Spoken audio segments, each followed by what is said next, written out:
అవతారము వరాహావతారము. మహాలక్ష్మిని సంబోధించే శ్రీ పదాన్ని చేర్చి శ్రీ వరాహమూర్తి అని ఈ అవతారమూర్తిని స్మరిస్తారు. వరాహావతారం హిరణ్యకశిపుని చంపి భూమిని ఉద్ధరించి వేదములను కాపాడిన అవతారము.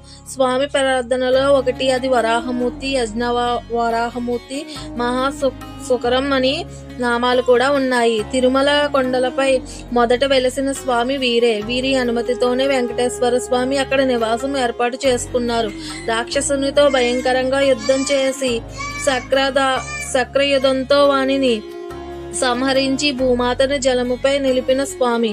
వేదాలను రాక్షసుల బారి నుండి రక్షించిన స్వామి. మహాప్రళయం సంభవించింది. భూమి జలంలో మునిగిపోయింది.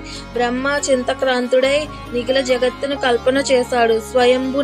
స్వయంభువ మనువు నివసించేందుకు ఆధారభూతమైన భూమి ఇప్పుడు లేకుండా పోయిందే అని